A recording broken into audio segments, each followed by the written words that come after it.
When I was 4 years old, I watched my mum climb the stairway to heaven and wondered what she would find when she got up there. Would she see God, or would she just fall back to earth? It had all started a few weeks earlier. While Mum had always been religious, now her fervour became all-consuming until she was convinced that God was communicating with her. I was in the backyard with my 2-year-old brother.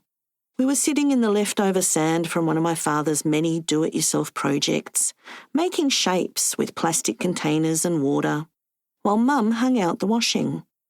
Mum suddenly stopped and cocked her head as if she was listening to someone. She dropped the sheet in her hands and approached the tall shelves my father had built to store his tools, which ran up the wall of the house and reached the roof. Mum looked like an angel in her long flowing dress, her brown hair a halo. "Yes, Allah, I know you are looking after me and I will prove it to everyone," Mum said to God. She closed her eyes and took her first step, climbing the shelf as if it was a ladder. Bismillahirrahmanirrahim. In the name of God, the most gracious, the most merciful, she prayed in Arabic, the shared language of all Muslim prayers as she climbed. My mother had told me that God was all-knowing, all-seeing, but that he had no shape or body. I didn't know where to send my prayers, and so I watched mutely, terrified of Mum falling or the untethered shelves falling on her, as I waited for God to reveal himself. Mum reached the top and paused as her hands touched the roof tiles. She stopped, her dress billowing in the faint summer breeze, before she climbed back down slowly, her eyes still firmly closed. Allahu Akbar, she repeated over and over. Allahu Akbar, praising God. See, I told you God would protect me. While I accepted my mother's words as a fact, I also realised she was different to the other mothers in the Bosnian community. Other mothers spent their days cooking and cleaning, always on the move as they cared for their family. My mother would bundle us into the car and take us visiting, staying for hours and not returning until dark, when she would perform the household chores she had neglected.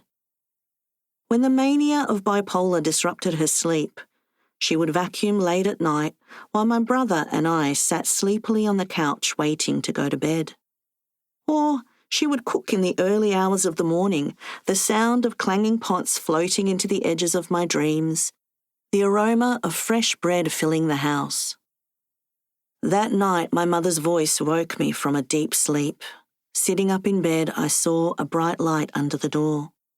I lay back down and my brother curled up against me. Since Dad went away, we all slept together in the bed Mum had shared with him. My brother and I couldn't sleep alone, waking up and searching out Mum during the night, and so she'd started lying down with us at bedtime. I hadn't realised she would get up again after we were asleep. I closed my eyes, but now it seemed the shadows around the bed were full of menace, making me tighten with fear. I gently eased myself out of bed so I didn't wake my brother and opened the bedroom door. Mum was sitting in the hallway, her back against the wall next to the bedroom, the phone in her lap. The phone cord in the hallway limited her ability to move around. There was an ashtray next to her, and smoke clouds hung in the air. Later I learnt that she was talking to Lifeline counsellors. "I feel like it's my fault," she said.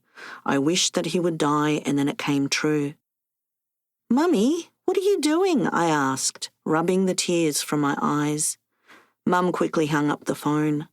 "I was scared," I said. Mum took me back to the bedroom and once again we lay side by side until I fell asleep. Her voice on the phone woke me again, but fatigue eventually tipped me back into sleep. Over the next few weeks, Mum slept less and less, and she began spending every night on the phone. I learnt to sleep through her one-sided conversations, comforting myself that she was just outside the bedroom door and the monsters couldn't find us.